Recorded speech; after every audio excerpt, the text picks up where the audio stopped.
the next, we'll wind back to item number 2 on the agenda, a public hearing on the rules and regulations entitled Mandatory Sprinkler Landscape Irrigation Conservation Measures.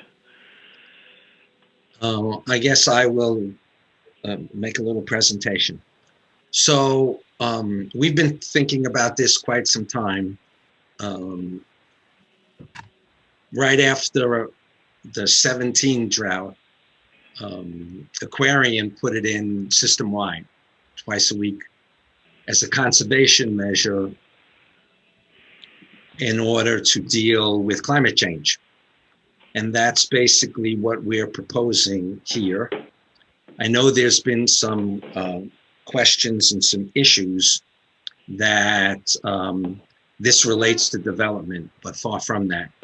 It is clearly a conservation issue and a climate change issue. And I'll just give you a little bit of statistics to show that. So in fiscal 11, so in 2011, the district sold 1,625,000,000 gallons of water. Okay. Since then, all right, the ones that I can know, we've seen Waypoint developed, we've seen Glover Avenue developed, we've seen Avalon developed, and we are now down to 1,387,000,000 gallons in fiscal 20. So in that 10 years, we have reduced consumption by 394 million gallons of water. So the drought issue is not about how many people are drinking water, it's about whether we have water. And if you look at drought history, okay,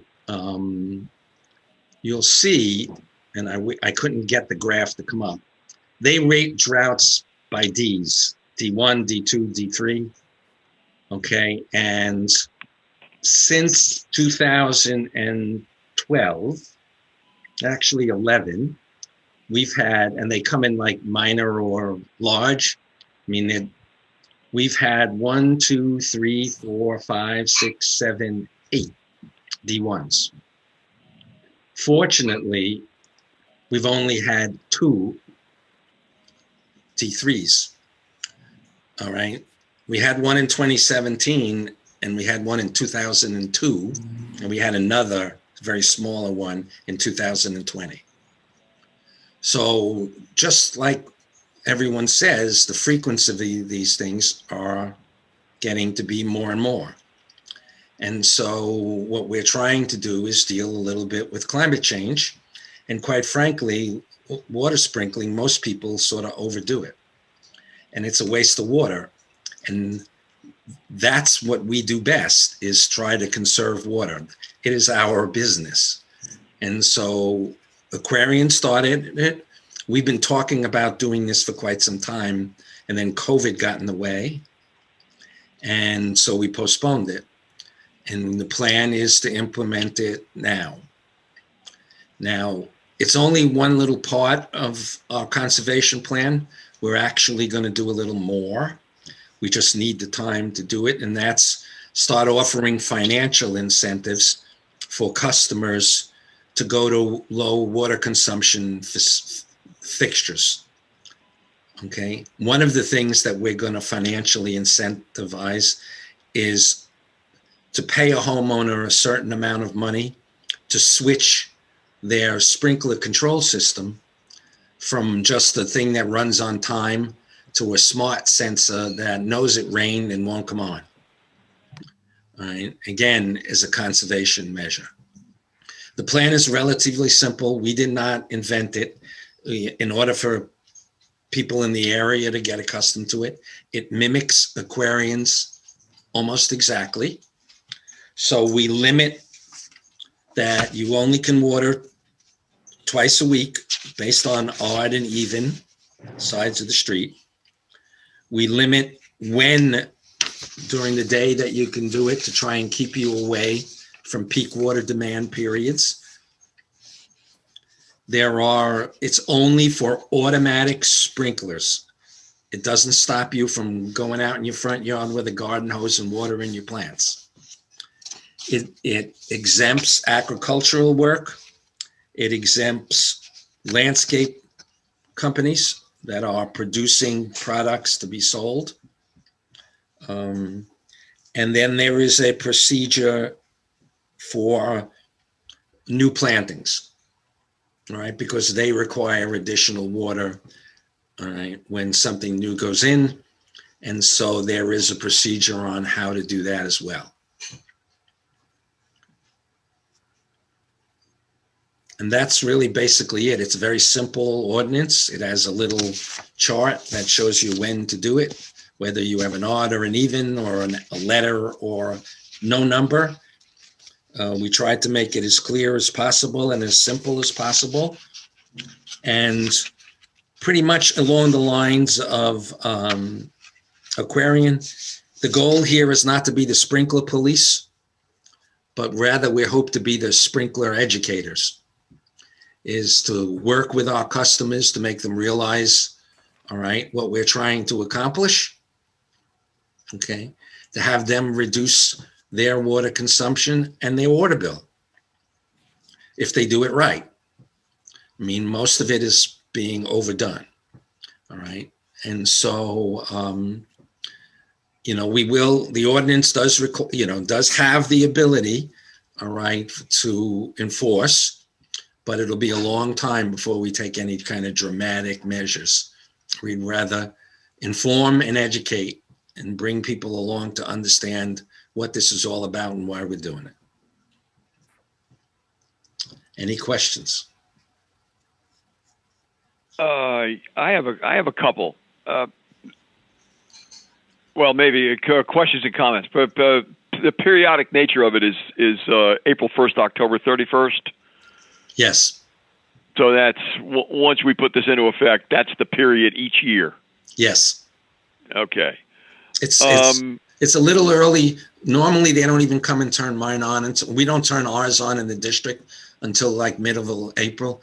Lately, with the weather a little freaky, you could get frost, and most sprinkler systems are very shallow and they're mostly plastic pipe, and you wouldn't want to have water in it and have it freeze because then the plastic will expand and crack and break. Mm-hmm.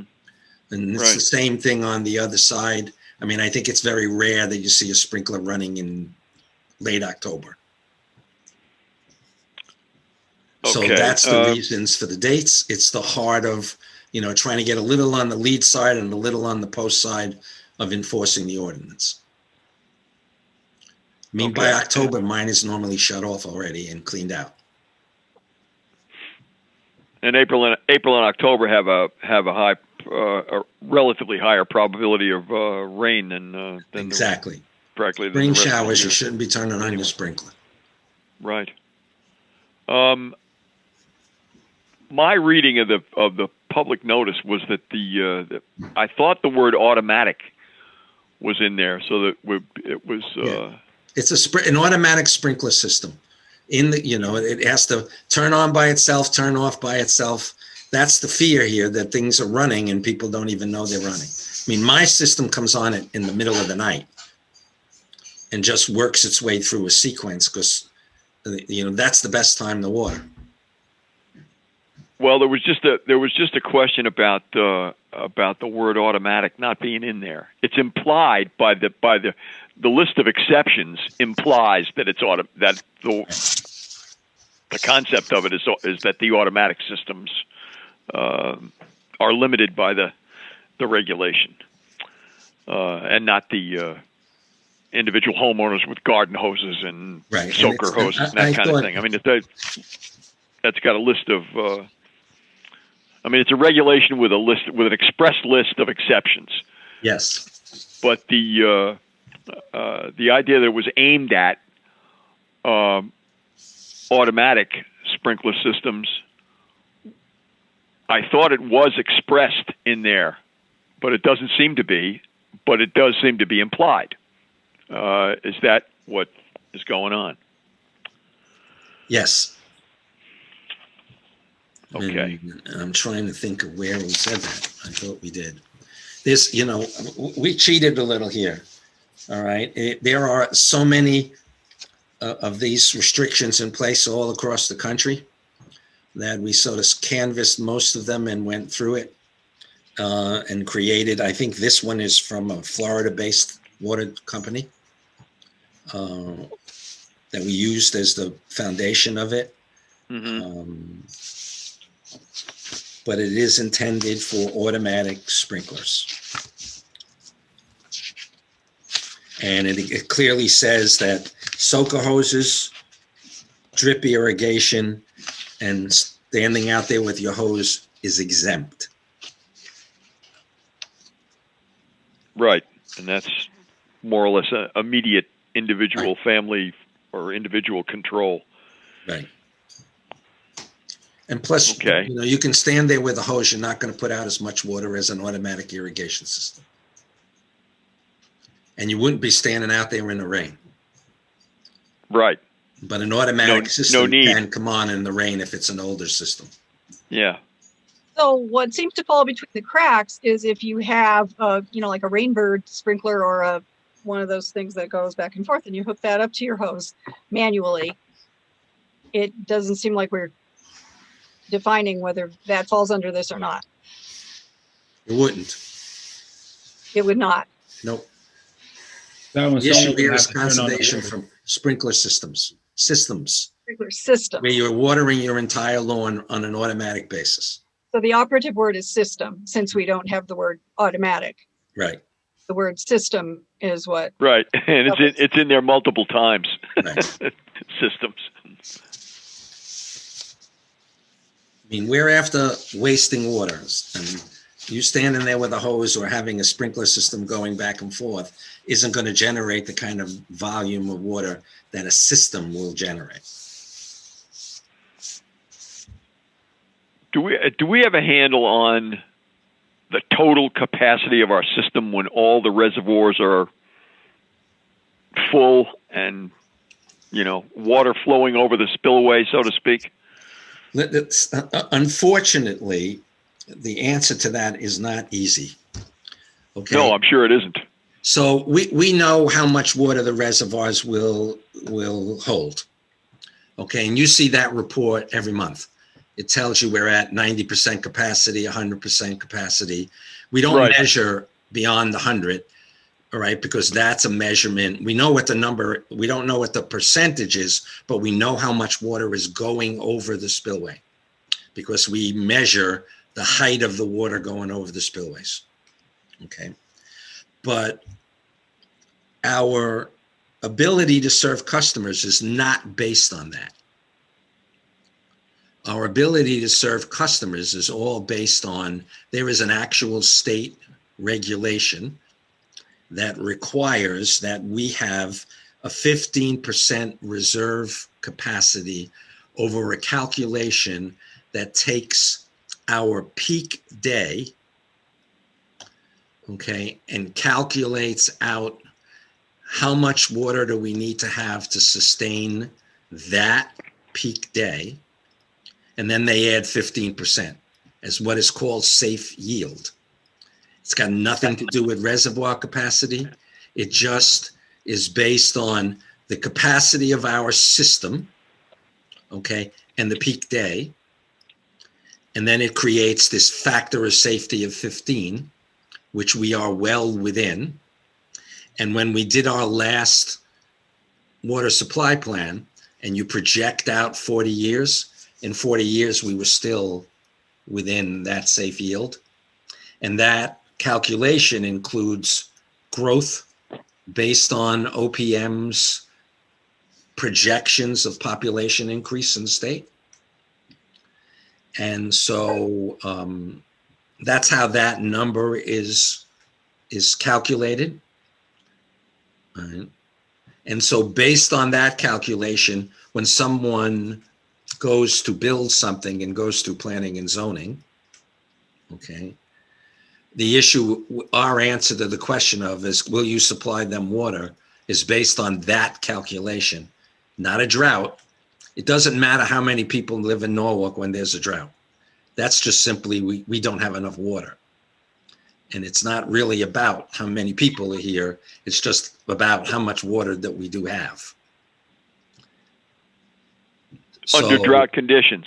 right, under those very drought conditions, exactly what's happening at that point. I tell you what we'll do at the next meeting. The best one to talk about this is Mike, and Mike will run through a detailed calculation about safe yield. And we've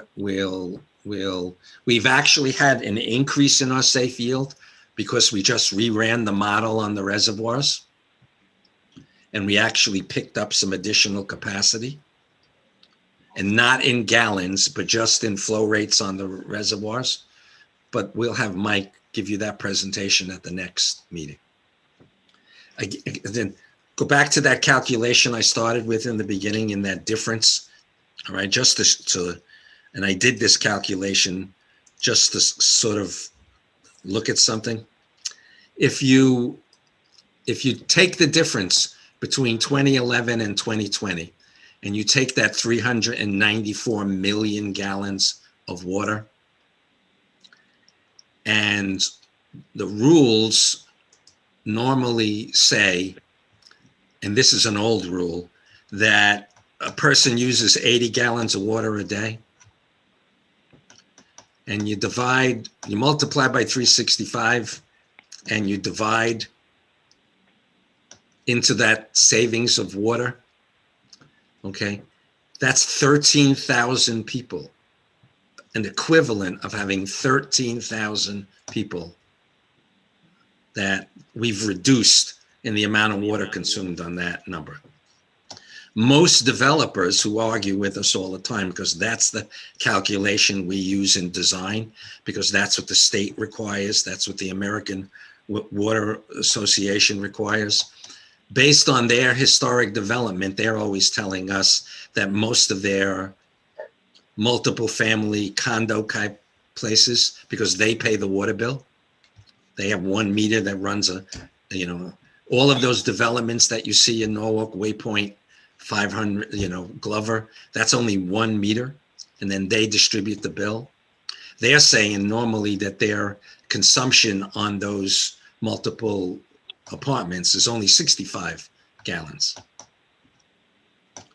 because of conservation measures, washing machines, toilets. Per day per occupant. Per day per occupant. Mm-hmm. Unfortunately, the regs have not caught up to that, and so we're still using 80 to 100 when they do their sizing of their needs. Mm-hmm. I think there's some people have expressed a concern over, a notion that it's a zero-sum game. If so the new developments use more water, that the other customers may have less, and this is this thing we can't water the lawns is or as much. That prejudices their interest. It's maybe a mistaken idea, to think that way, because we have trip wires in places, I understand it, below which we can take advantage of the interconnection of other water systems and buy water, but we want to keep that to a minimum. Yeah. But they're only under very distressed circumstances does that happen anyway. Yeah, I mean, all you have to really do is look at history. Avalon was put in, the newer Avalon on Northern Place was put in around 15 or 16. Okay. Waypoint went in about the same time, 15 or 16. All right. Now we got Glover gone in, and these are big customers. No one's saying that they're not using water. Yeah. But overall, there are a lot of big customers that don't exist anymore. I'll give you a perfect example, all right, of something. All right. Shorehaven Golf Club in 2011 was using 18 million gallons of water to water their greens. They don't do that at all anymore. They built a pond. They put rainwater in the pond, and they water their facility. There are customers that used to be big customers that don't exist anymore. Mm-hmm. I mean, it's simple. You know, when in 2015 and 14, before those places were built, we were using 1 billion, almost 500,000 gallons a year. We're now down to 1,387,000,000 gallons per year. Yeah. And those places are fully occupied. Mm-hmm. So they didn't increase the water. They're using it, but there have been other compensating factors throughout. Our list of large customers fluctuates so dramatically. It's pretty amazing. Varying up and down, you mean? Yep. Yeah. You know, they're in the top 12, and then they just totally disappear. You know, there's a big conservation measure that we really don't talk about very much.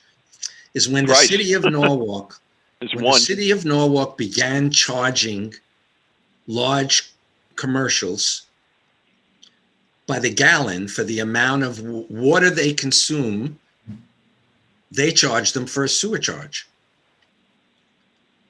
And that's the back end of the right. And their charge is probably somewhere between 5 and 10 times our charge. Mm-hmm. So it is, if you look historically, you see these big companies, okay, who went out of their way to do conservation, not to save on their water bill, but to save on their sewer. Save on the sewer charge, right? Okay. Right. Which is, you know, our number goes up every year by a couple of points, you know, 2 or 3%. Yep. The sewer charge historically has been going up by 10 and 12%. So that's the greatest conservation measure we have, is the avoidance of that bill. I mean, Stu Leonard stopped producing things in Norwalk. Remember they used to go by and they used to be the little milk factory? Mm-hmm. They stopped doing it because of the sewer charge. Yeah. Mm. Because they had to justify that, you know, we were putting it in a bottle and we weren't sending it into sewer. And so they ended up stopped doing it because the bill was so large. And it's amazing. You look at Merit 7, those buildings in Merit 7, since that number went into effect, their reduction in water consumption is amazing. They've gone to, you know, flushless toilets and all that because it was a big part of doing business. And so it was a good, easy way, not necessarily easy, but it was a good way to reduce costs. If you're going to stay competitive in the rental business, that's what you got to do. Yeah. If there's other constraints besides the ones we're applying, which don't, Yeah. they won't even have an impact on the thing. Yeah. I mean, you know, there are people out there who don't want to see things get developed. I understand that. I can fully understand that. Okay. But water is not the issue at this time. You know, and we say it all the time. Yes, there are developers who, when they go, can I deliver water? The answer to that is normally yes. Can I guarantee that the infrastructure on where they're going to put that developer can handle that? No. And normally what happens is if they want to do the development, they have to do the improvement. So Waypoint had to put in some water mains. The Glover Avenue project put in an extensive amount of water mains. Okay. And almost every project, when the time comes, depending on what their requirements are, it's possible that that little bit of local infrastructure can't handle it, and it's their responsibility to fix it and pay for it. And they have. Both Waypoint and both Glover project.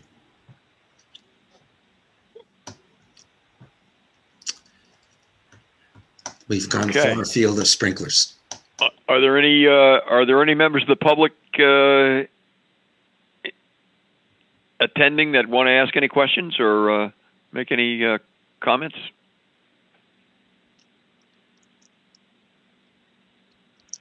All right.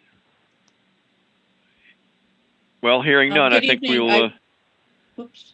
Do you have a raise your hand function? I'm not sure what the protocol is. Well, your mic's unmuted, Diane. Go ahead, say what you need to. Okay, thank you. This is Diane Cece. So I obviously just unmuted myself. Thank you. Good evening to the commissioners and to staff. Thank you for a lot of the information I just heard for the first time. So I appreciate that recap. It did actually leave me with more questions than I thought that I might have coming on to make a public comment. So my first question would be, are you intending to keep the public comment period open? That's number one, because I think it said public comment would end tonight as well. And was your intention to take action at tonight's meeting in the form of a resolution and a vote on this, as I think you've already publicized the April 1st regulations, or are you going to take this up at your next meeting? Is someone, I think someone just mentioned getting more information from someone named Mike at the next meeting to answer some of these questions. Yeah. So the answer to those questions is about safe yield and about the ability to supply water. It's not related to this issue at all. Oh, okay, because then maybe I misunderstood safe yield, because it seems that the numbers are extraordinarily good here, if I understood that formula. And so that would lend itself to part of your decision making, I would think, in implementing this. Yeah. So I'll just make a brief. Our ability to provide water is not driving this issue. Conservation and wasting water is what's driving this issue. Okay, so thank you for that, and I will have a comment to that as well. I wasn't sure if your public hearings have dialogue back and forth, but I do have some questions, so maybe I can get those answered after my comment. So I appreciate, because I did hear you say a number of times that that this is the result of your conservation efforts, and that's a primary goal. Which is kind of something that's always seemed funny to me with other utilities as well. When you look at conservation, that it's maybe a self-defeating purpose, because the bulk of the revenue, I would think, comes on gallons sold. But do understand the concept that the overall goal is still conservation, and then perhaps you keep your dollars making sense by reducing costs. I think everybody gets that. So I will say that I'm a major proponent of conservation in a number of areas, and water not being the least of them, because as far as I know, we can't make any more of it. So I think we need to be well aware of that. Having said that, I am one of the people that you spoke about in, I'm not quite sure in what sentiment you meant, about people who have some questions about ongoing development in the city. And one of the concerns that I have, and many other neighborhood advocates have, is the question of water availability, and whether or not each one of these applications comes before you and these numbers are tossed around to say no problem.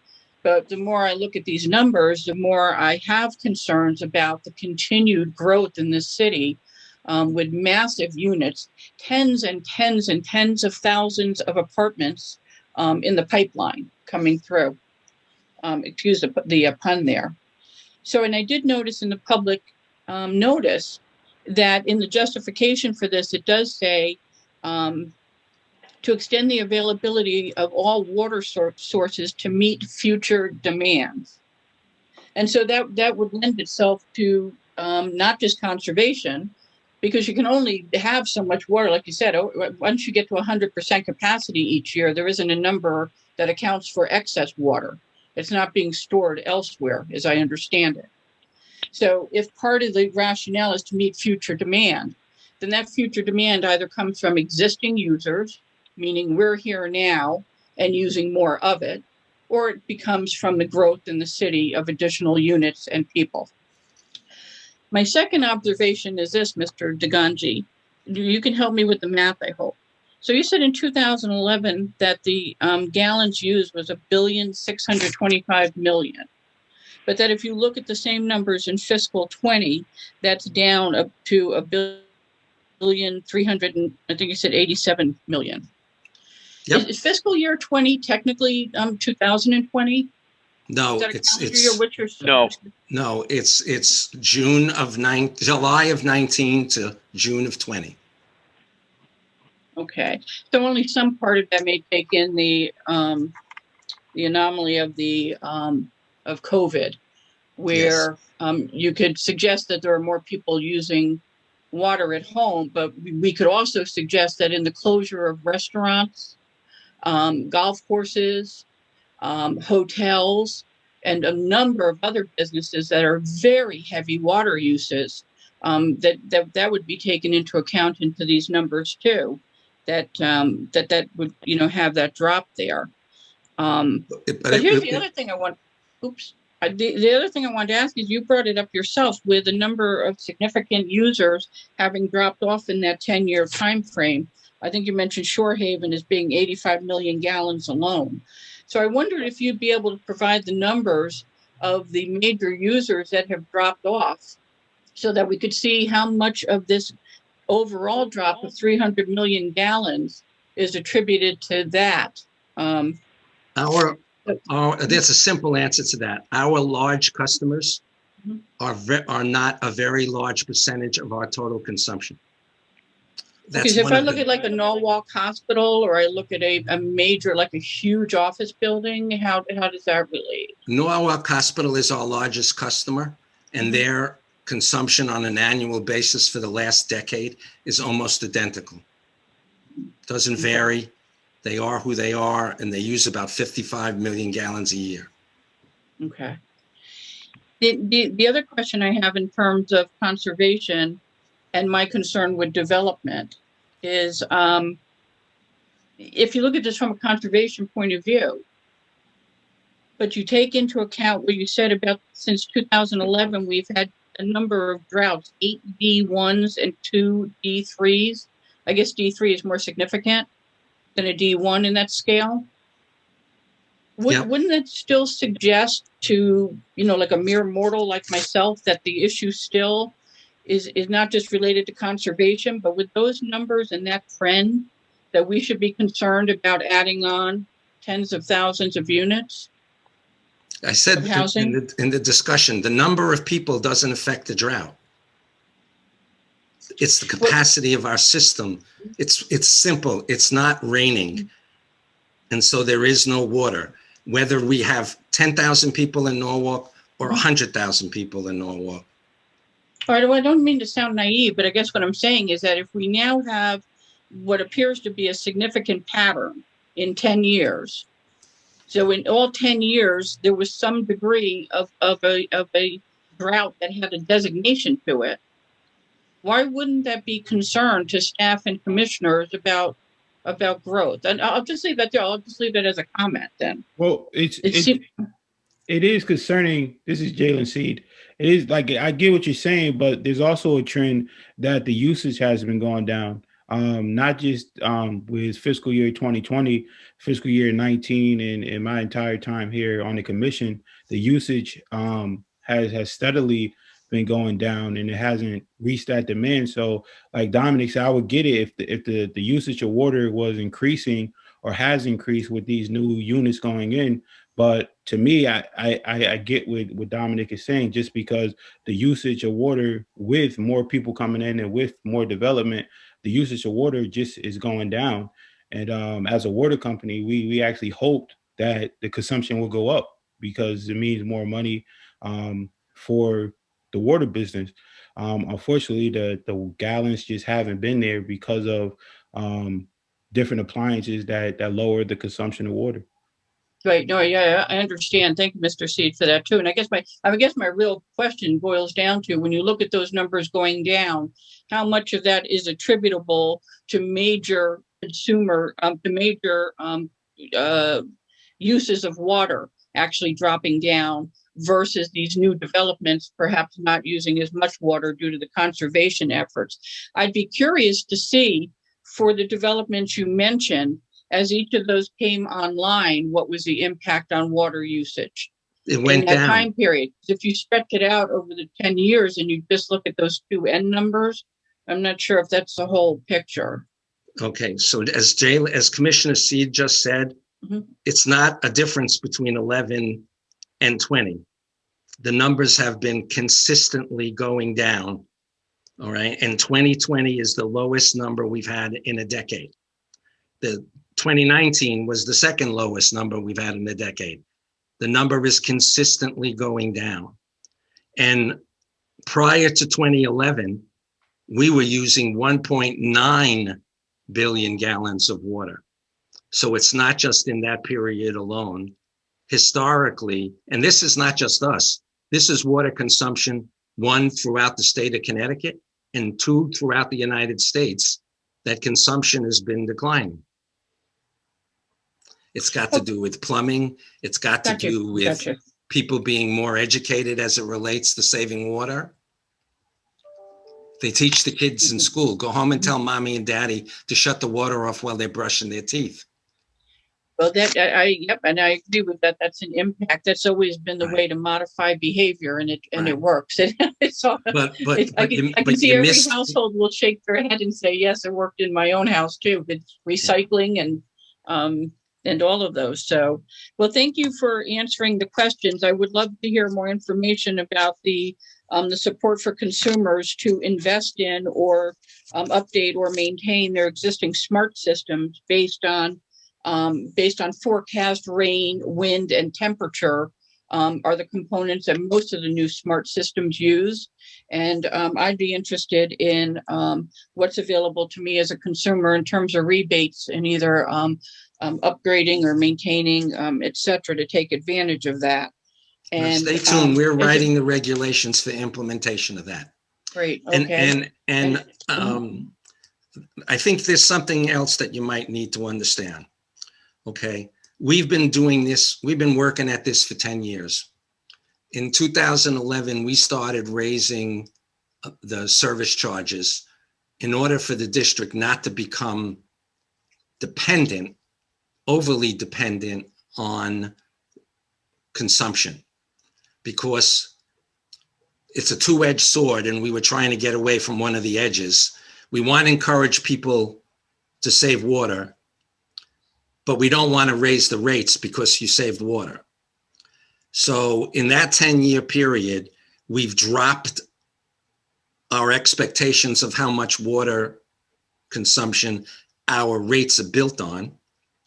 We've switched a little to a fixed rate, so we're not subject to a variation in consumption. So it's not that critical to us. And we actually even created a program that's going to be the foundation of the conservation program. We've lowered the amount of consumption we anticipate in a year in order not to run a deficit. Mm-hmm. When we actually run over that number, and we've done it twice, that every penny of that, what we would call, and it's not really, excess profit, money that we didn't plan on bringing in, actually goes into our conservation fund that will be distributed out to the public. There is one program we already run funded from that. We give out leak kits to homeowners for free. If you think your toilet is running during the middle of the night, we give you this kit that'll prove that you have a leak in your toilet. And so the others are coming and they'll all be funded from that program. So we've tried to get away from being consumption dependent, because I don't want to ask you to save water and then raise your rates because you saved water. Yeah, exactly. And I as a consumer, I definitely appreciate that. So I'll close with one final question. And then maybe I didn't hear the answer to my first one of when do you intend to take action on this? And can you leave the public hearing open for written comment or questions, possibly through the end of the week? I think it's, what is it, Wednesday now? Maybe through Friday? Or were you planning on voting on this tonight? The item is on the agenda for approval. It is. It's an action item. Okay. Yep. That's unfortunate. Then I'll add another comment that I would say, just as a kind of a community advocate, but I'm speaking as a private resident, that something of this magnitude with a regulation like this, I would suggest that it be, the public hearing and not take action on the same night. And I realize there's not a whole lot of people here from the public. Maybe I'm one of the only ones, but, and I guess my other point is, Mr. DeGandhi, in your professional opinion, at what point in development are you saying that there is no point of additional development within this city that would be a concern for being able to supply the water? Because we're seeing each of the applications gets evaluated in its own, under its own criteria and at that point in time. But I know you said there's a lot that goes into the formula. So can you comment about if there's a break point? Yeah, I don't know where that is. We at each development ask the developer to provide us what their anticipated. It's a calculation that a licensed engineer does for them that shows us, one, how they size their system, and two, how much water they're going to use. And we take that system, that amount, we add it to what we're doing. We calculate out the peak days. They actually do that for us. We check it. And before it gets approved by planning, all right, code enforcement requires a will serve letter from us. And then you do a post full occupancy audit on that, or was Waypoint's voluntary? We absolutely do an audit because developers have to pay a connection fee to us that is based on multiple family, is based on the number of units. And is that post full occupancy, or is that a set time frame, like 6 months after? No, it's when they get their building permit issued, their CO based on the number of units in the building. Okay, and then when the building is fully occupied, is there a subsequent audit to see what doesn't matter. We are assuming that each unit is running at capacity. Okay, but plus you would see their usage anyway. You would look at that yourself if you wanted to a year down the road to see where it was, correct? Yeah. Okay. All right. Well, I thank you for your time. I apologize if there were other members of the public here. I appreciate the fact that your protocol for a hearing allows us to ask questions and get answers in the same night. I probably would have had more and some other comments had you not been voting on it, but I think you can see where my concerns are. And again, I appreciate the fact that there's some goodies coming for homeowners to take advantage of to help us be a partner in this cause. Thank you all so much. And have a good evening. Thank you. Thank you. Thank you for your interest and attention. Good night. Are there any other members of the public in attendance? Not that I see. Hearing none. Okay, hearing none. Let me see. I think we. You need a motion to close the hearing. Motion to end the public hearing. So moved. Second. All in favor? Aye. Aye. Aye. All right, that's unanimous. All right, item 3 on the agenda is the approval of the proposed rules and regulations regarding mandatory sprinkler landscape irrigation conservation measures, the twice-weekly sprinkler. I move that we approve those proposed rules and regulations as set forth in item number 3. No, I'll second that. Tom, do you think that it pays to add the word automatic to this? Do the commissioners believe that that would make this clearer? I think it'd make some members of the public who get a chance to review this later. I mean, make them a little more comfortable. I mean, if that's the intent. I mean, it's implied. It's implied anyway, but I think it's better off being expressed. I mean, so we can approve the regs with that change. I mean, remember, you may not know, when this is all over, we will republish the notice with the modified version for the newspaper and the full version on the website. So if you would like us to add the word automatic into the reg, we can. You can approve it that way.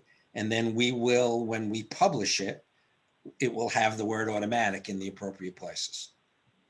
Right. So I will amend the motion. I will amend the motion that I move we approve it as set forth in item number 3 with the change that the word automatic will be added for clarity. I'll second that. Okay, all in favor of the motion as amended now? Aye. Aye. Aye. All right, that's unanimous.